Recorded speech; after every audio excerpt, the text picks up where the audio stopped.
ओम शांति।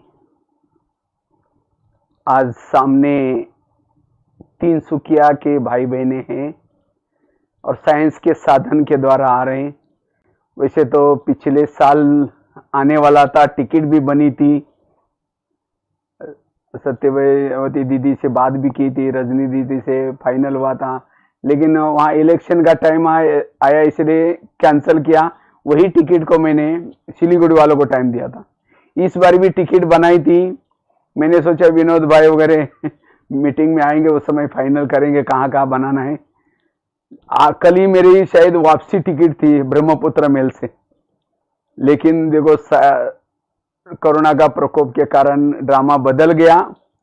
लेकिन हमने सोचा चलो कोई बात नहीं, साइंस के साधन के द्वारा पहुंचेंगे। तो इसलिए आज तिनसुकिया सब जोन के भाई बहनों से इस साइंस के साधन के द्वारा मिल रहे हैं। तो आज का बहुत सुंदर विषय है, वर्तमान समय अपने स्व परिवर्तन का आधार क्या है। स्वयं के परिवर्तन का आधार, स्वयं के परिवर्तन का पुरुषार्थ, स्वयं की स्थिति को शक्तिशाली बनाने के लिए हम क्या पुरुषार्थ करें। वैसे तो हमारा स्वयं का परिवर्तन ये बहुत महत्व का है, क्योंकि हमारा जितना परिवर्तन होगा स्वयं का, उतना हमारा सत्य का पद ऊंचा होगा। जितना हम अपने आप को बदलेंगे, परिवर्तन करेंगे, उतना वायुमंडल को अच्छा बना सकते हैं। जितना हम अपना परिवर्तन करते हैं, उतना स्थिति शक्तिशाली बनेगी। जितना हम अपना परिवर्तन करते हैं, खुशी होगी। इसलिए अपना स्वयं का परिवर्तन करना है। जितना स्व परिवर्तन करेंगे, विश्व परिवर्तन हुआ नजर आएगा। इसलिए बाबा कहते हैं बच्चे अब अपना परिवर्तन करो। अपना परिवर्तन करने से हमारी स्थिति भी शक्तिशाली बनेगी। और जितना हम अपना परिवर्तन करते हैं, सेवा तो हुई पड़ी है, सेवा अपने आप हो जाएगी। जितना हम अपना परिवर्तन करते हैं, हम आत्मा अनुभूति, परमात्मा अनुभूति कर सकते हैं, उतना हमारे अंदर वैल्यूज आएंगे, दैवी गुण, दैवी शक्ति आएगी, हमारी स्थिति भी मजबूत हो जाएगी। स्वयं के परिवर्तन से, अपने परिवर्तन से ही हम अपने इंद्रियों का परिवर्तन कर सकते हैं, पुराने संस्कारों का परिवर्तन कर सकते हैं। तो यहां हम आए ही हैं अपना परिवर्तन करने के लिए। और जितना हम अपना यहां परिवर्तन करते संगम युग में, उतना हमारा पद जैसे कहा एक तो ऊंचा होगा। स्वयं को बदलने से किसी को ज्ञान सुनाने की जरूरत नहीं, लेकिन हमारा व्यवहार, चाल चलन अपने आप सेवा करेगी। लोग मानेंगे हाँ इनको परमात्मा पढ़ाता है। उसको ही कहा जाता आचार्य। आचार्य मतलब आचरण में लाने वाला। बाबा कहता है मेरा हर बच्चा टीचर है, शिक्षक है। तो मेरे अपने परिवर्तन से ही हमारे संबंध संपर्क में जितने भी लोग आते हैं उनका परिवर्तन होगा। इसलिए स्व परिवर्तन के ऊपर ध्यान देना है। स्व परिवर्तन करने से ही भविष्य में आने वाले अनेक पेपरों में हम पास हो सकेंगे। हमारे सामने आगे चलकर के विभिन्न प्रकार के पेपर्स होंगे, लेकिन उस पेपरों में पास होने के लिए हमारी स्थिति शक्तिशाली चाहिए, अवस्था मजबूत चाहिए। और यह अवस्था अभी के परिवर्तन के आधार से बनेगी।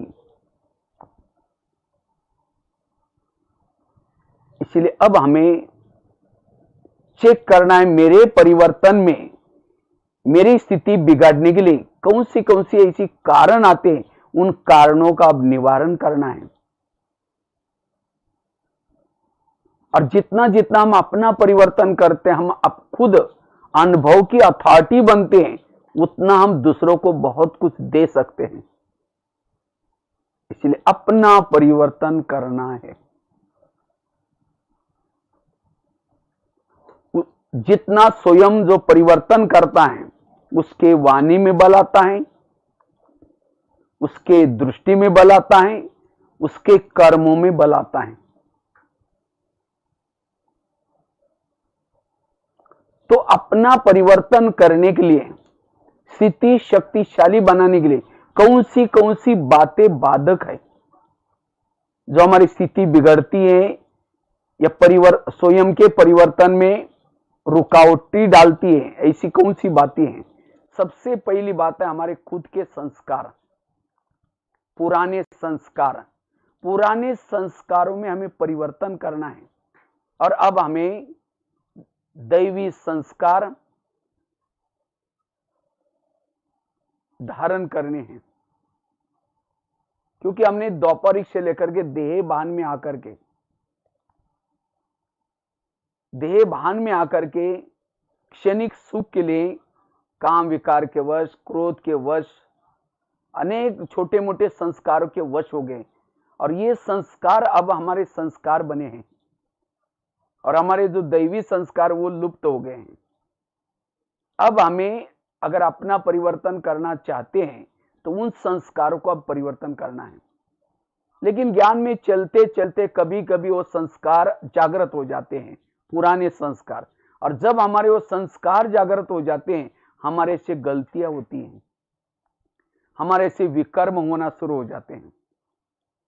हम खुद भी दिल शिकस्त हो जाते हैं, ये क्या हो रहा है? मैं तो रोज ज्ञान योग करता हूं तो भी मेरे संस्कार ऐसे क्यों आ गए?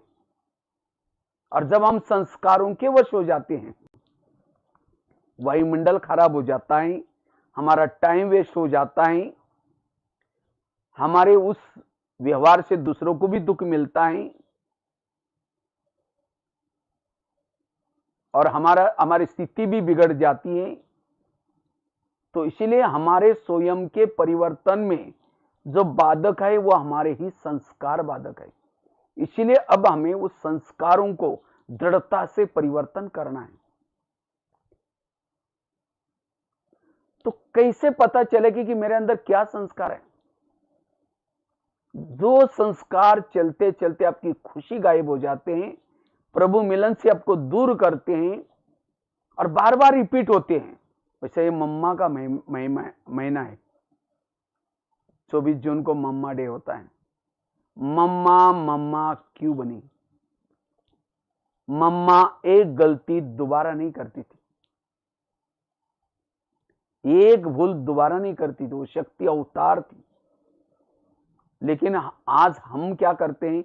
एक ही संस्कार के वश बार बार होते हैं। इसीलिए दृढ़ता से उस संस्कार को परिवर्तन करना है। वही संस्कार हमारी की हुई कमाई चट करता है, इंद्रियों के वश करता है, वायुमंडल को खराब कराता है। इसीलिए अब हमें उस संस्कार का परिवर्तन करना है। अगर बार बार जितना बार हम उस संस्कार के वश हो जाते हैं, उतना हमारे विकर्म बनते हैं, उतना हमारा पद कम हो जाएगा, 1 का 100 गुना विकर्म बन जाएगा। इसलिए अब मुझे उस संस्कार का परिवर्तन करना है।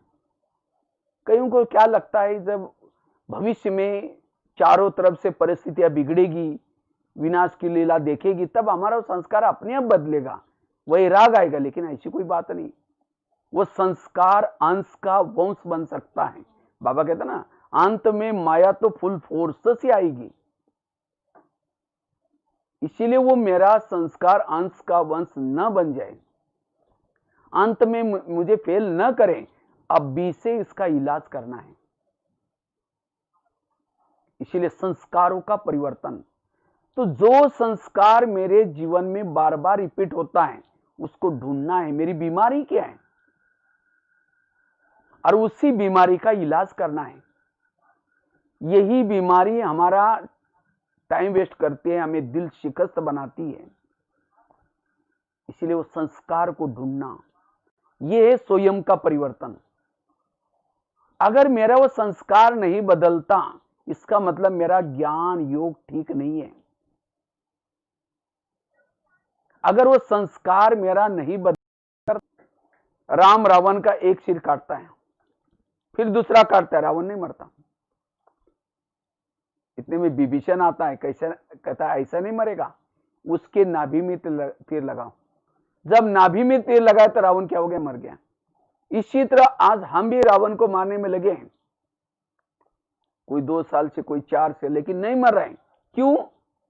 हम रावण का, विकारों का एक एक गला काटते, कभी क्रोध का काटेंगे, दोबारा जुड़ जाता है।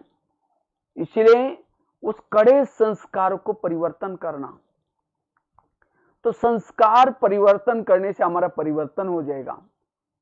तो 100 परिवर्तन का आधार संस्कार परिवर्तन। अब हम देवता बनने के लिए जा रहे हैं, तो हमारे संस्कार दैवी संस्कार चाहिए। तो स्थिति को कमजोर बनाने वाला, वायुमंडल को खराब करने वाला, अवस्था बिगड़ने वाला संस्कार होता है। इसलिए संस्कारों का परिवर्तन। दूसरी बात है, हमें स्वयं का परिवर्तन करना है। उसका कौन सा पुरुषार्थ करना है? बाबा के श्रीमत प्रमाण चलने का पुरुषार्थ। जितना जितना बाबा के श्रीमत प्रमाण चलते हैं, हमारा अपने आप परिवर्तन होता है। हमें कोई नया रास्ता नहीं बनाना है, कोई नया पुरुषार्थ नहीं करना है। जो बाबा ने हमें ब्राह्मणों के लिए नियम दिए हैं, अमृत वेला उठने का नियम, उसके बाद क्लास के पहले योग करने का नियम, मुरली सुनने का नियम, पवित्रता के धारण करने का नियम, शुद्ध खान पान करने का नियम, जो बाबा ने हमारे नियम दिए, उस नियमों प्रमाण चलना है। अपने आप स्वयं का परिवर्तन हो जाएगा। अगर मेरा परिवर्तन नहीं हो रहा है, इसका मतलब मेरे से कुछ नियम संयम का उल्लंघन हो रहा है। इसलिए ईश्वरीय नियम इतना ही नहीं, कान से क्या सुनना है, मुख से क्या बोलना है, आंखों से क्या देखना है, मन से क्या सोचना है, ये सब नियम बाबा ने बताए।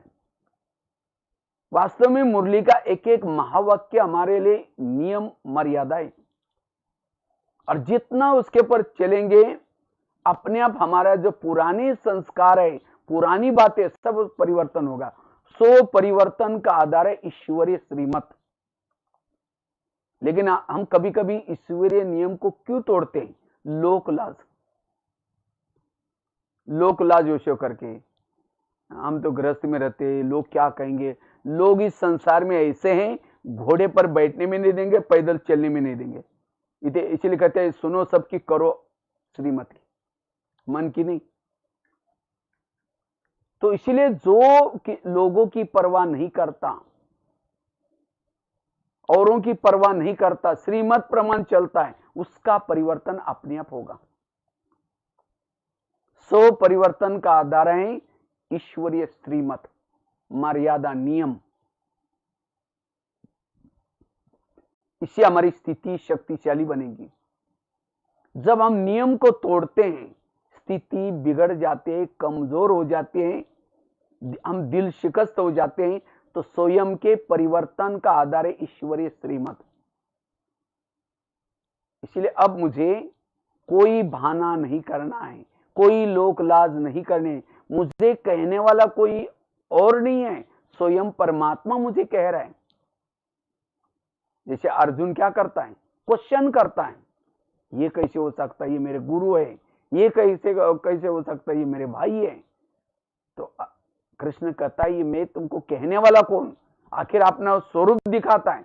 इसी तरह यहां कोई हमें बहने डायरेक्शन नहीं दे रहे, कोई देहदारी डायरेक्शन नहीं दे रहा है, स्वयं परमात्मा डायरेक्शन दे रहा है।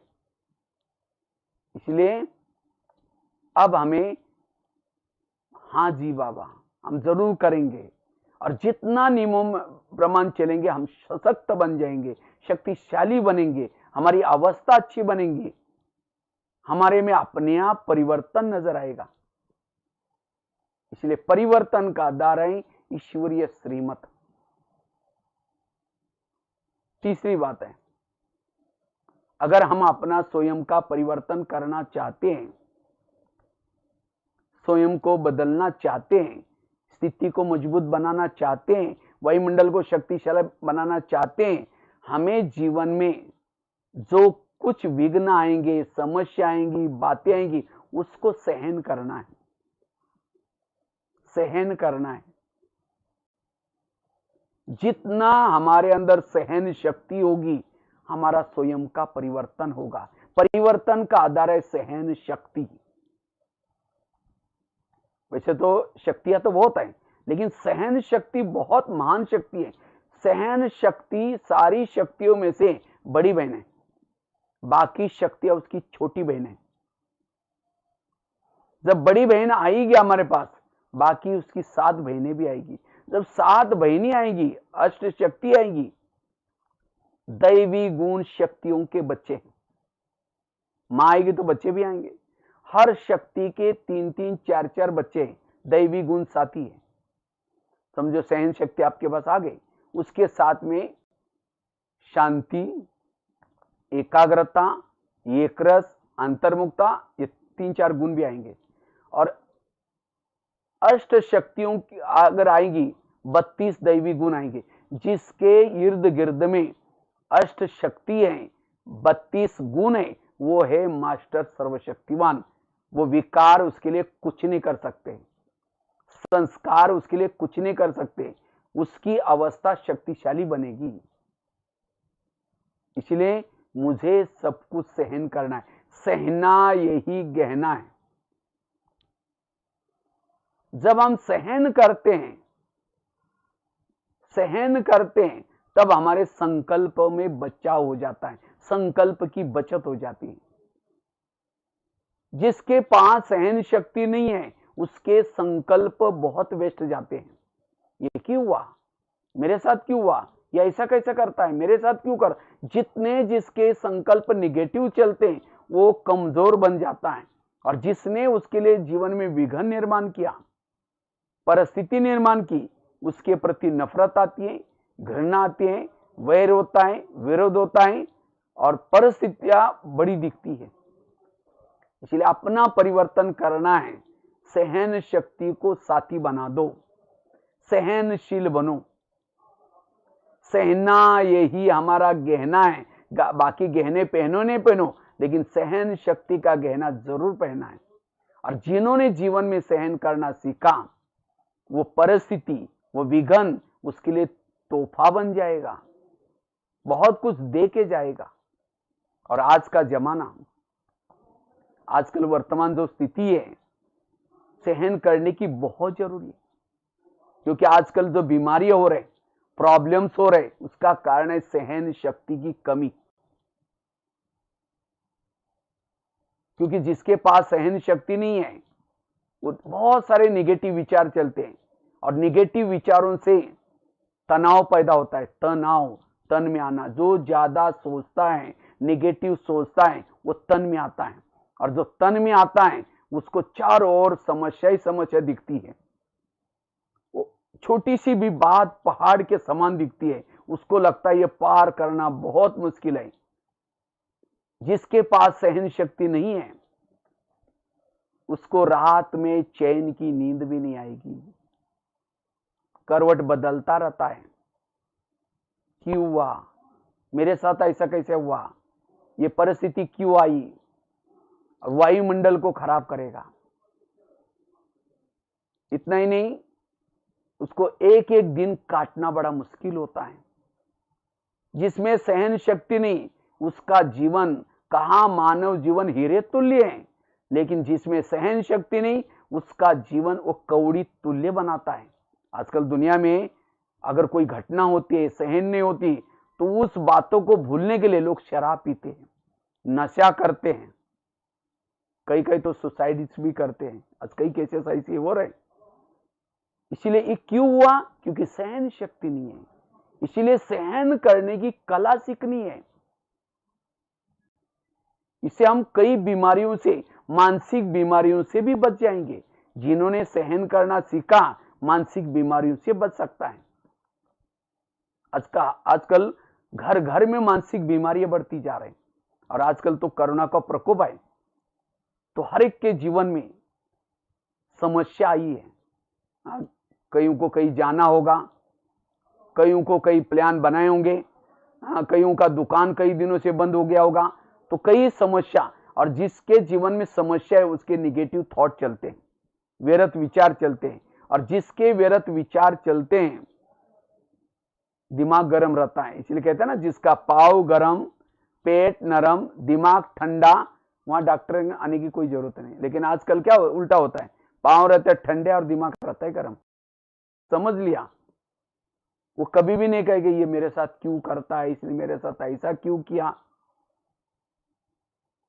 इसलिए कर्मों की थ्योरी को समझना, मेरे जीवन में जो कुछ घटनाएं आ रही, ये सब मेरे ही कोई अतीत पिछले जन्मों में किए हुए कर्मों के परिणाम है।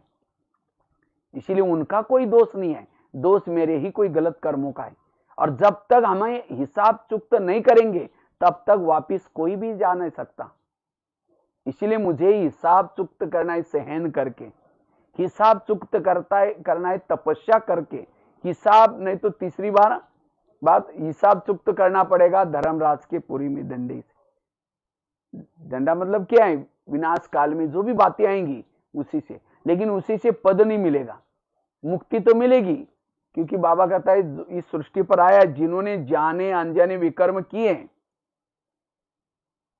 बिना कोई चुक्त किए वापिस कोई नहीं जा सकता।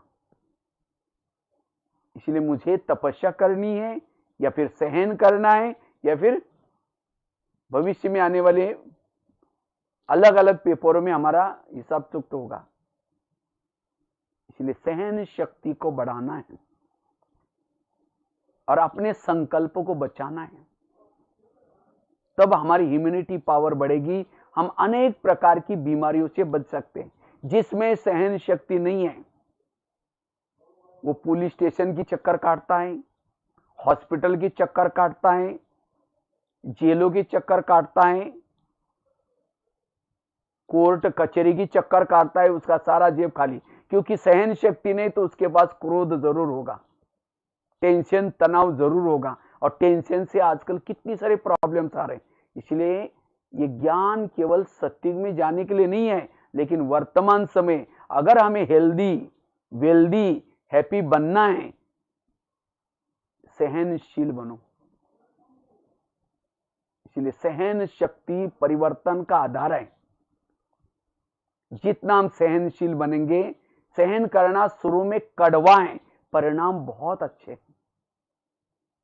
इसलिए चेक करो कि मेरे अंदर सहन शक्ति कितनी है, इससे परिवर्तन आएगा। 3 बातें सुनाई। अगर हम अपना परिवर्तन करना चाहते हैं, पहली बात बताई अपने संस्कारों में परिवर्तन करना। दूसरी बात बताई सदा ईश्वरीय श्रीमत प्रमाण चलना है। जब तक जीना है मुझे श्रीमत प्रमाण चलना है, उसमें अलस अलबेलापन नहीं करना है, श्रीमत प्रमाण चलना है, तब हमारे में परिवर्तन आएगा। तीसरी बात, परिवर्तन का आधार है सहन शक्ति, और जो जितना सहन करता उतना बड़ा बनता है। बड़ा बनने के लिए सहना पड़ता है, बिना सहन करते कोई भी बड़ा नहीं बनता। चौथी बात है, अगर हम अपना परिवर्तन करना चाहते हैं, स्थिति को शक्तिशाली बनाना चाहते हैं, वायुमंडल को अच्छा बनाना चाहते हैं, उसके लिए योग तपस्या का हमें प्लान बनाना है। रोज साधना करनी। साधना ये परिवर्तन का आधार है, क्योंकि केवल ज्ञान से परिवर्तन नहीं होगा। हमारे पास ज्ञान है, समझ है, लेकिन ताकत नहीं तो भी गलत काम होंगे। क्योंकि दोनों भी चाहिए, दोनों भी पंख चाहिए। हमारा परिवर्तन का आधार ज्ञान भी चाहिए, योग भी चाहिए। समझो हमने मुरली सुनी, योग नहीं किया, तो बाहर जाएंगे, मन संस्कार के वश होकर के कहेगा ये मुझे करना है, ये मुझे करना है, लेकिन बुद्धि कहेगी नहीं करना, क्योंकि आज की बाबा की मुरली में कहा है ये नहीं करना। मन कहेगी करना है, बुद्धि कहेगी नहीं करना है, क्योंकि ज्ञान सुना है। लेकिन बुद्धि में ताकत नहीं है, ज्ञान है, समझ है, लेकिन ताकत नहीं, तो भी मन भारी होकर के उसके बुद्धि को दबा करके विवेक को दबा करके गलत काम करेगा। इसलिए योग भी चाहिए। अच्छा समझो हमने योग ही किया, ज्ञान नहीं सुना, ताकत है लेकिन ज्ञान नहीं, तो भी गलत काम होगा। इसलिए ज्ञान भी चाहिए, योग भी चाहिए, तब हमारा परिवर्तन होगा। इसीलिए तपस्या में, रोज की दिनचर्या में तपस्या को स्थान देना है। और वैसे तो अभी लॉकडाउन का समय है, सभी को तो अच्छी तरह टाइम मिला होगा। हमें साधना जरूर करनी है। एक तो बैठ करके साधना भी करनी है, और कर्मों में भी चलते फिरते मेरी बुद्धि संसार में अब न लगे। संसार परिवर्तन होने वाला है, तो मेरी बुद्धि अब सदा परमात्मा की तरफ लगी रहे। क्योंकि योग का आधार है बुद्धि, तीसरा नेत्र, और जिसका तीसरा नेत्र बुद्धि सदा ही उस परम धाम को, बाबा को देखते हैं, क्योंकि बुद्धि विजन बनाती है, दृश्य बनाती है। और जिसके परम धाम का मुझे जाना है, बस मुझे परम धाम जाना है, उसका लंगर इस दुनिया से उड़ जाएगा। जिसके बुद्धि के ऊपर कोई चीजों का प्रभाव, व्यक्ति का प्रभाव, पैसा कमाने का प्रभाव, कोई बातों का प्रभाव है, बुद्धि भटकेगी। जिसकी बुद्धि भटकेगी उसका मन भटकेगा। भले हम योग में बैठेंगे भी अमृत वाला, शरीर बैठा है लेकिन मन बुद्धि भटक रहे, वो ताकत नहीं मिलेगी, परिवर्तन नहीं होगा। इसलिए कई भाई बहन ज्ञान में चल रहे हैं लेकिन उनमें परिवर्तन नहीं आ रहा है, वो खुद ही दिल से कसता है। क्यों? योग में ध्यान भटक रहा है। इसलिए हमें अपनी बुद्धि को क्या करना है, इस संसार से निकालना है। और कब निकलेगा? जब बुद्धि से बात करते रहेंगे, बुद्धि को जागृत रखेंगे। जब सारा दिन हम निगेटिव सोचते हैं, व्यर्थ सोचते हैं, तब जाकर के बुद्धि के ऊपर एक प्रकार की धूल आती है, और धूल वाले बुद्धि में वो परमधाम का दृश्य, परमात्मा का दृश्य नहीं रहेगा, क्लियर दिखाई नहीं पड़ेगा। इसीलिए बुद्धि को क्लीन और क्लियर रखना है, और तब जाकर के हमारे में परिवर्तन आएगा। तो परिवर्तन का आधार है योग, तपस्या। इसलिए ध्यान में भी बैठने के बाद चेक करो कि मेरा ध्यान कहां है, बुद्धि कहां है।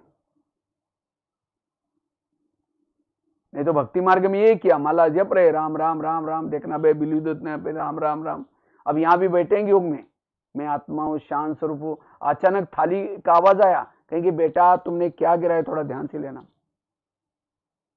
कई समझे योग में भी जा रहे, रास्ते में देखा कि बहुत अच्छा सब्जी वाला जा रहे, बैंगन की सब्जी लेकर के।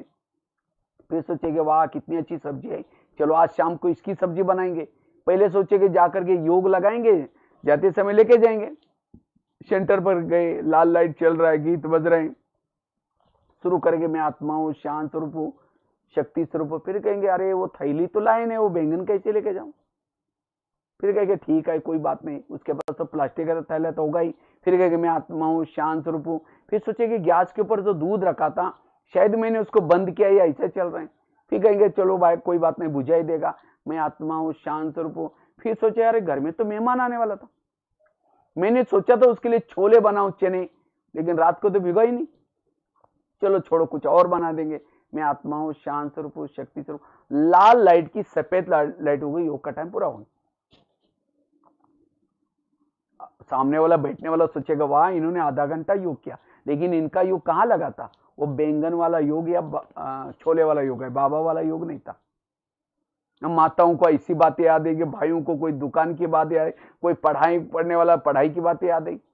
योग में बैठते समय हमें कोई बातें याद ना आए सिवाय बाबा की। इसलिए जब हम ध्यान योग अच्छी तरह करते हैं, तब जाकर के हमारी आत्मा की बैटरी चार्ज हो जाते हैं, आत्मिक स्थिति रहती है, इससे हमारा परिवर्तन होगा। हमें किसी की दोष दिखाई नहीं पड़ेंगे, सब अच्छे दिखाई पड़ेंगे। इसलिए तपस्या, साधना लगन से करनी है, विधि पूर्वक करनी है। और खास तो अमृतवेला का योग क्लास के पहले आधा घंटा योग। भले अभी क्लास लॉकडाउन होने के कारण क्लास में तो नहीं जाते होंगे, कोई बात नहीं, आप समझो टीवी के सामने देखते हैं या मोबाइल के सामने देखते हैं, लेकिन वहां भी हमें आधा घंटे का योग करके फिर बाद में मुरली सुननी है। नहीं तो ऐसा नहीं कोई देखने वाला तो है नहीं, सीधा मुरली सुन ली और कभी भी सेव रहते हैं यूट्यूब में, कभी भी सुनो, ये नहीं। हमें सवेरे सवेरे आत्मा को ये चीज आत्मा को उन्नति करने के लिए 3 चीजें जरूर करनी है। एक तो अमृतवेला का योग, क्लास के पहले योग और ईश्वरी महावाक्य, 3 जरूर करनी है। और जो ये 3 चीजें करता है इससे मनोबल बढ़ता है, आत्मबल बढ़ता है, इससे ऑटोमेटिकली आत्मा में परिवर्तन आता है। यह है परिवर्तन का आधार। इसलिए हमें और मुरली भी जरूर सुननी है, और वो भी अभी तो चलो मजबूरी है इसीलिए मोबाइल से सुन रहे हैं, नहीं तो ऐसे नहीं लॉकडाउन खुल गया तो भी चलो बहुत अच्छा है, घर का नाश्ता बनाओ, अपने घर का काम करते रहो, मोबाइल को चालू करके मुरली सुनते रहो, क्योंकि आजकल सभी तरफ से मुरली आ रहे हैं मोबाइल में, व्हाट्सएप में। लेकिन नहीं, बाबा ने जो क्लास की सिस्टम रखी है, संगठन में जाने से बल मिलता है, ताकत मिलती है। इसलिए हमें रोज ये 3 चीजें करनी है और तपस्या करनी है, भक्ति में रहो सदा। इसलिए आत्मा की स्मृति, ये पहला लेसन यही है और अंत का लेसन भी हमारे यही है। ये सारा जो बीज का विस्तार बाबा ने पढ़ाया आत्मा के स्वरूप में टिकने के लिए, सहन शक्ति, श्रीमत, कम सोचना, पॉजिटिव सोचना, ये सारा करने से हमारी मूल आत्मिक स्वरूप बन जाएगा। और जिसका आत्मिक स्वरूप बनता है उसके अंदर दैवी गुण, दैवी संस्कार ऑटोमेटिकली आएंगे, वो देवता के स्वरूप बन जाएगा। वास्तव में सबसे बड़ा विकार है देह का भान।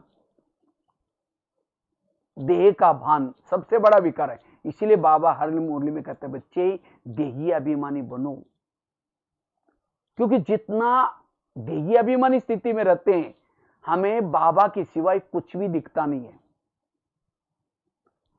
परमात्मा भूल क्यों जाता है, खुदा क्यों भूल जाते हैं? खुद के स्मृति को भूल जाते हैं। जो खुद को भूल जाता है उसको खुदा भूल जाता है। इसीलिए खुद की स्मृति कभी नहीं भूलना है। मैं आत्मा हूं, सामने वाली आत्मा को देख रहे हैं। और जब हम आत्मा के स्वरूप में रहेंगे तो दूसरे के अंदर भी, सभी के अंदर गुण दिखाई पड़ेंगे, अच्छाई दिखाई पड़ेंगे। हमारे अंदर क्षमा करने का गुण आएगा, दया करने का गुण आएगा, आपकारी पर भी उपकार करने का गुण आएगा। जैसे बाबा सबका प्यारा क्यों है? क्योंकि बाबा निराकारी स्वरूप में रहता है। इसीलिए बाबा शांति का सागर, दया का सागर, आपकारी पर भी उपकार करता है। तो ये बाबा के गुण मेरे अंदर आए, इसलिए मुझे आत्मिक स्वरूप में सदा टिकना है। बार बार ये पाठ पक्का करना है, मैं आत्मा हूं, मैं विदेही हूं, मैं अशरीरी हूं। इस स्वरूप में टिकने से, अगर ये स्वरूप आपका नेचुरल बना है, आप भले बाकी स्थूल को सेवा नहीं कर रहे तो भी आपसे वाइब्रेशंस फैल रहे और ये संसार को बहुत बड़ी आपकी मदद मिल रही, क्योंकि ये आत्मिक स्वरूप के वाइब्रेशन फैलने से विकार रूपी जीवाणु है वो अपने आप भस्म हो जाते, खत्म हो जाते। इसलिए गीता में कृष्ण अर्जुन को कहता है, हे अर्जुन तुम सूर्य बनो, सूर्य। तो अब हमें संगम युग में लास्ट में सूर्य के समान निराकारी वो बीज रूप स्थिति में स्थित रहना है। और जितना हमारी ये बीज रूप स्थिति है, आत्मिक स्थिति है, विधेयी स्थिति है, उतना हमारे खुद के भी विकर्म विनाश होंगे। इतना ही नहीं, हमें कोई भी संस्कार हमारे पर अटैक नहीं करेगा। जब रावण सीता के पास आता है वो माचिस की तिली जला करके रखती है, रावण उसको टच भी नहीं करता। इसी तरह इस रावण के राज्य में रहते हुए भी मेरी आत्मा की तिली सदा जली रहे, जागृत रहे। जैसे जिस घर में लाइट होती है वो भूत नहीं रहते। भूत कहां आता है? जहां अंधेरा है। इसी तरह जितना हमारा आत्मा की लाइट इस शरीर में जलती है उतना ये विकार रूपी भूतों से हम बच जाएंगे, स्थिति अच्छी बनेगी, हमारे में परिवर्तन दिखाई पड़ेगा, हम काम क्रोध से बचे रहेंगे। फिर कहेंगे देखो ये भाई बहुत अच्छा है, क्योंकि आत्मिक स्वरूप में टिकता है, उसकी सारी इंद्रियां उसके वश में रहेगी। इतना ही नहीं, रात को सोए हैं, योग युक्त स्थिति रहेगी, रास्ते में चल रहे योग युक्त स्थिति रहेगी। इसलिए बाबा को हर मुरली में कहना पड़ता है, बच्चे आत्मा का पाठ पक्का करो। इसलिए आत्माभिमानी स्थिति में रहने से ही हमारे में परिवर्तन आएगा। जैसा हम बनना चाहते वैसे बन जाएंगे। इसलिए बार बार इस पाठ को पक्का करना है। तो ये आत्मा का पाठ मेरा सदा पक्का रहे, मेरी आत्मा की ऊर्जा सदा जागृत रहे, इसके लिए पवित्रता की धारणा पक्की चाहिए। जितना हमारे पास पवित्रता है, आत्मा का दीपक जलता रहेगा। जितना निरहंकारी स्वरूप में रहेंगे, बाबा मेरे से कराता है, बाबा कराता है, मैं कुछ नहीं करता हूं, मेरे पास जितनी भी कला है ये बाबा ने दी हुई कला है, मेरा कुछ भी नहीं है, निरहंकारी उतना निराकारी। जितना सोमान में रहेंगे निराकारी स्थिति रहेगी। इसलिए जितना सवेरे का अमृत वाला योग अच्छा होगा, क्लास के पहले योग होगा, मुरली सुनेंगे, आत्मिक स्थिति बनेगी, शुद्ध भोजन खाएंगे, पवित्रता की धारणा करेंगे, ये सब धारणाओं का सारा है निराकारी स्थिति। और अंतिम समय में जो हमारे सामने पेपर आने वाले हैं, चाहे प्रकृति के पेपर, चाहे लोगों के तरफ के पेपर, चाहे खुद के संस्कार के पेपर, सभी पेपरों में पास होने के लिए ये निराकारी स्थिति बड़ी काम आने वाली। और 1 सेकंड के पेपर होंगे। इसलिए अंतिम समय के पेपरों में पास होने के लिए इस निराकारी स्वरूप में स्थित रहना है, आत्मा के स्वरूप में स्थित रहना है। इसलिए आत्मा का पाठ पक्का करना है। जो आत्मा का पाठ जिसका पक्का है निरंतर, वो है एवर रेडी, वो कभी भी जाने के लिए तैयार है। वो जैसे कि ऊपर से आया है, बस निमित्त सेवा के लिए शरीर में बैठा है, वो उसकी स्थिति ट्रस्टी रहेगा, साक्षी होकर के रहेगा। आंखें खुली है, कान खुला है, उसकी अवस्था ऐसी रहेगी जैसे देखते हुए न देखने की अवस्था। और ऐसी आत्मिक स्थिति में रहने वालों के वाणी में बल, कर्मों में बल। इसलिए इस स्वरूप में टिकना है। 5 बातें बताए और लास्ट की एक बात सुना करके पूरा करता हूं। अगर हम अपना परिवर्तन करना चाहते हैं, खुद का परिवर्तन करना चाहते हैं, उसके लिए हमें अपने इंद्रियों की चेकिंग करनी है, कर्म इंद्रिय की। सारा दिन मेरी कर्म इंद्रिया क्या क्या कर रहे हैं। परिवर्तन का आधार ये है। परिवर्तन का आधार ये नहीं कि बैच पहन लिया, सफेद ड्रेस पहन लिया, ये ऊपर का परिवर्तन हो गया। अगर मुझे आंतरिक परिवर्तन करना है, मेरे संस्कारों में परिवर्तन करना है, उसके लिए संस्कार बने कर्म इंद्रिय के वश होने से। इसीलिए बाबा कहता है चैरिटी बिगिंस एट होम। आप अपने घर को सुधारो। घर मतलब लौकिक नहीं, ये शरीर आत्मा का पहला घर है। इसलिए रोज हमें कर्म इंद्रिय की चेकिंग करनी है। कान क्या सुन रहे हैं, आंखें क्या देख रहे हैं, मुंह क्या बोल रहे हैं, ये परिवर्तन। और तब जाकर के हमारे में परिवर्तन आएगा, स्वयं का परिवर्तन का दिन। और इसके लिए निरहंकारी बनने की जरूरत है। नहीं तो पांडव की विजय होती, और विजय होने के बाद पांडव सभी पहाड़ी पर जाते हैं, 5 पांडव, द्रौपदी, कुत्ता। लेकिन चलते चलते अचानक द्रौपदी गिर गई, तो भीम की नजर गई। भीम ने देखा कि द्रौपदी है ही नहीं। तो जब भीम ने देखा कि द्रौपदी है ही नहीं, तो देखा तो वो एक खड्डे में गिर गई थी। सब पांडव पीछे गए वापिस, तो देखा कि वो बहुत महिमा करता युधिष्ठिर, कितनी अच्छी स्त्री थी, हमारे साथ में रही, जंगल में रही, त्याग किया, तपस्या किया, सब कुछ किया, लेकिन उसने लगाव नहीं छोड़ा। और लगाव नहीं छोड़ा इसलिए पहाड़ी पर चढ़ नहीं सकी, क्योंकि उस पहाड़ी का नियम था वही चढ़ सकता था जो सत्य ईमानदार है। तो जिसके साथ लगाव था वो तो चले गए, पांडवों को जाना था ऊपर पहाड़ी पर। तो भीम महिमा करता है तो भी युधिष्ठिर सुनते रहता है। उसने कहा सब कुछ छोड़ा, लेकिन उसने लगाव नहीं छोड़ा। तो ये कहानियां संगम युग की यादगार है। हमारी भी विजय होगी, हमें भी पहाड़ी पर जाना होगा। पहाड़ी मतलब माउंट आबू वाली नहीं, पहाड़ी अर्थात परमधाम, सबको जाना है परमधाम। लेकिन उस पहाड़ी पर वही चढ़ सकता है जिन्होंने अपने संस्कारों में परिवर्तन किया है, अपने कर्मेंद्र को जीता है। आगे गया, नकुल गिर गया, सहदेव गिर गया, भीम गिर गया, अर्जुन गिर गया, और केवल कुत्ता और युधिष्ठिर स्वर्ग में गए। ये सब कहानियां संगम की है। अगर चलते चलते हमारे जीवन में अभिमान आता है, अभिमान आया, गुणों का गुलदस्ता मुरझाया, इसलिए हमें सदा निरहंकारी होकर के रहना है। और निरहंकारी बनने के लिए कर्मेंद्रिय जीत बनना है। इसलिए एक एक कर्मेंद्रिय की चेकिंग करो, कौन सी कर्मेंद्रिय हमें धोखा देती है। और जो कर्मेंद्रियों में परिवर्तन, हर इंद्रियों को श्रीमत प्रमाण चलाना है। कान क्या सुन रहे हैं, आंखें क्या देख रहे हैं, मुंह क्या बोल रहे हैं, इस सब की, इसको ही बाबा कहते हैं सो परिवर्तन। अपने चैरिटी बिगेन्स एट होम, अपने घर को सुधारो। घर मतलब लौकिक नहीं, शरीर आत्मा का घर है। और इसी तरह अगर ये हम 5-6 बातों का वर्तमान के परिस्थिति में अटेंशन रखेंगे, हमारे में परिवर्तन आएगा। और जितना हमारा में परिवर्तन आएगा, उतना हम भविष्य में ऊंचा पद प्राप्त करेंगे। और अपना परिवर्तन से सेवा भी दिन दुगना रात चौगुना बढ़ जाएगी। और जितना हम अपना परिवर्तन करेंगे, उतना हमें खुशी भी होगी, उतना हमारे संकल्प में बल, हमारे व्यवहार में बल। इसलिए हर एक को आचार्य बनना। आचार्य मतलब आचरण में लाने वाले। इसलिए अब हमें पर चिंतन, वेरत चिंतन, इन सब बातों को छोड़ करके अपना परिवर्तन करना है। क्योंकि दूसरों को परिवर्तन करने का ठेका बाबा का है, मेरा ठेका नहीं है। मेरा ठेका केवल मुझे अपना परिवर्तन करने का है। वास्तव में ये ज्ञान सुनाने का, हम दूसरों को सुनाते भी क्यों हैं? क्योंकि ज्ञान सुनाने से उसकी दुआएं मिलती हैं, और ये दुआएं मिलने से मेरा परिवर्तन होगा। क्योंकि दुआएं परमधाम में जाने का विमान है।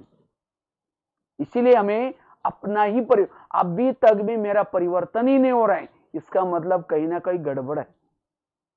इसीलिए मुझे अपना परिवर्तन करना है, 20 नाखून का परिवर्तन करना है। क्योंकि जब बाबा की प्रत्यक्षता होगी तो कई लोग ढूंढते हुए आपके पास आएंगे, लेकिन आपने स्टॉक जमा ही नहीं किया है, आप खुद ही अभी तक प्यासे हैं, तो दूसरों की प्यास कैसे बुझा सकेंगे? इसीलिए बाबा कहते बच्चे अब अपना परिवर्तन करो। और इसके लिए यह टाइम हमें मिला था तपस्या करने के लिए, साधना करने के लिए। तो जरूर ये 5-6 बातों को अपने जीवन में यूज करेंगे, क्योंकि संगम का समय कम है। न जाने कल आगे क्या होने वाला है। एक एक दिन मुझे बाबा ने मेरा भाग्य बनाने के लिए दिया है। बाबा ने मेहरबानी की मेरे ऊपर कि मुझे जिंदा रखा है, लेकिन उसको मैं कैसा प्रयोग में लाता हूं। इसलिए 6-7 बातें जो बताई, अगर मुझे अपना परिवर्तन करना है, एक तो सबसे पहली बात बताई, मुझे अब अपने संस्कारों में परिवर्तन करना है।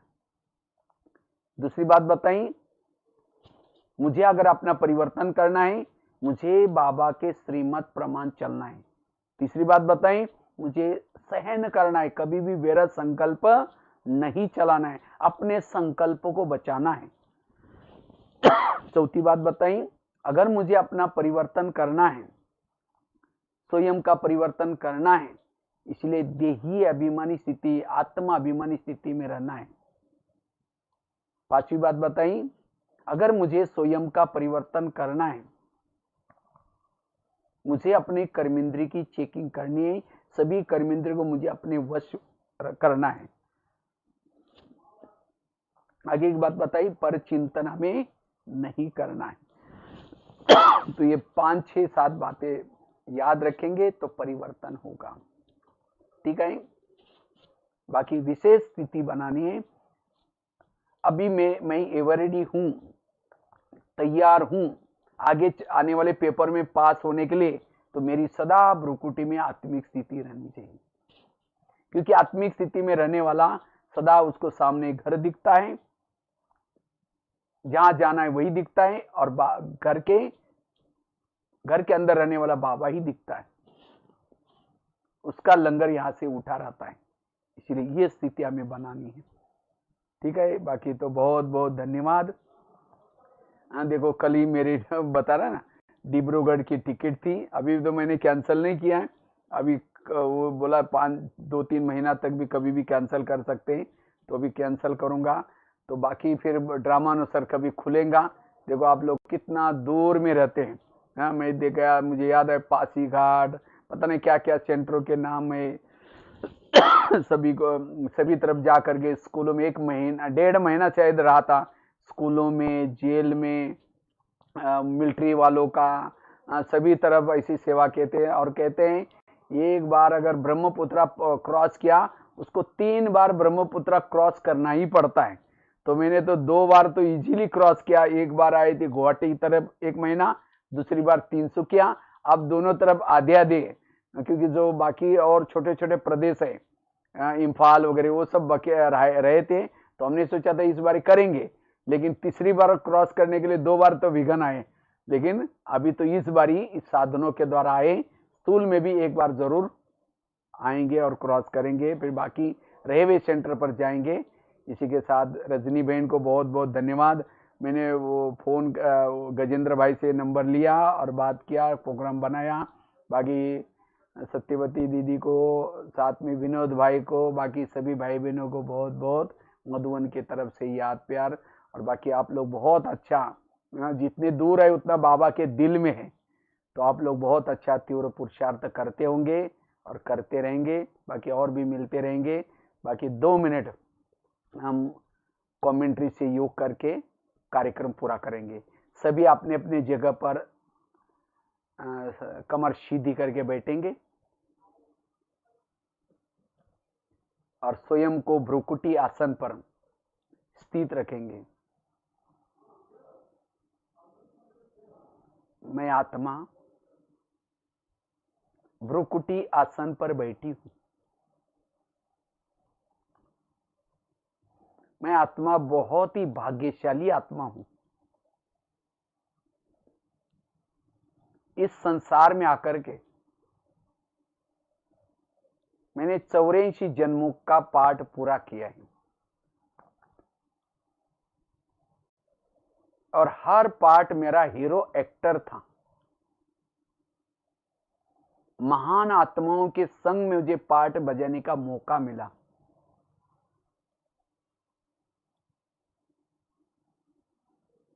अब मेरी रिटर्न जर्नी है। चारों युगों का खेल पूरा हुआ। शिव बाबा ने ज्ञान का डमरू बजा बजा करके ये सृष्टि के आदि मध्य अंत का ज्ञान बताया है। सचमुच बाबा मैं कितनी भाग्यशाली हूं। आपने मेरे पर कितना उपकार किया है।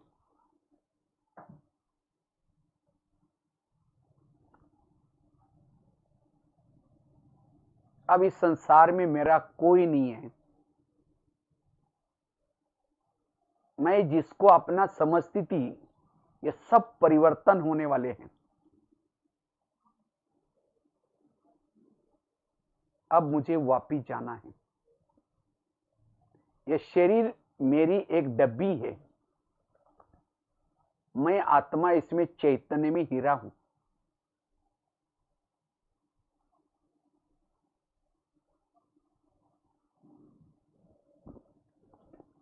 अब मैं आत्मा बुद्धि का तीसरा नेत्र खोल करके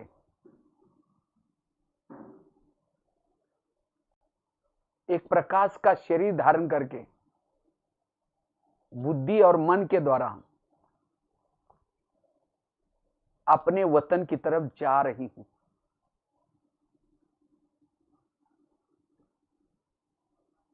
जैसे मैंने स्थूल शरीर के भान से अलग हो गई, मैं बिल्कुल हल्की हो गई।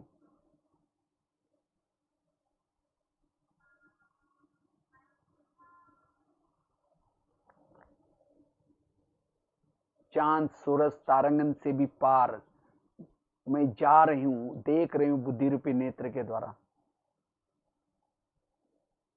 अव्यक्त वतन हजारों चंद्रमा के समान शीतल चांदनी की तरह प्रकाश, जिसमें फरिश्तों का राजा ब्रह्मा बाबा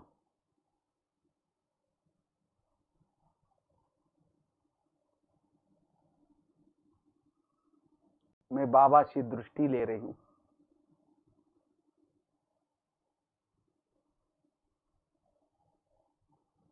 लाइट माइट बनती जा रही।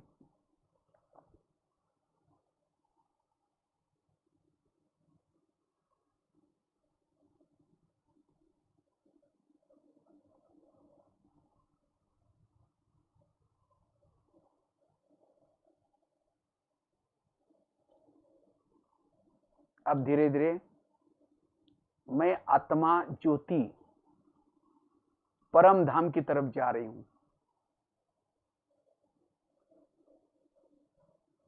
जैसे मैंने परम धाम में प्रवेश किया वैसे ही मैं चार्ज हो रही हूं सर्वशक्तिवान के साथ।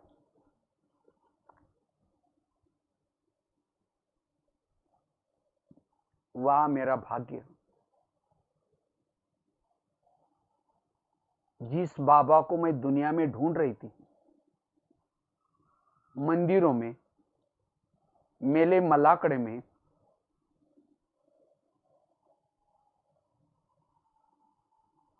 वो बाबा को मैं इन बुद्धि रूपी आंख से देख रही हूं। बाबा की शक्तियों को ग्रहण कर रही हूं।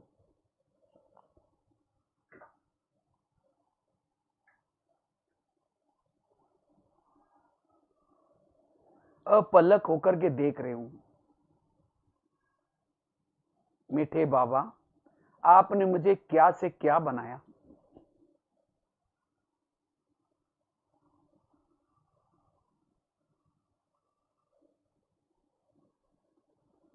बाबा के सानिध्य से मेरे आत्मा के अंदर के जन्म जन्मांतर के विकारों के जन्म नष्ट होते जा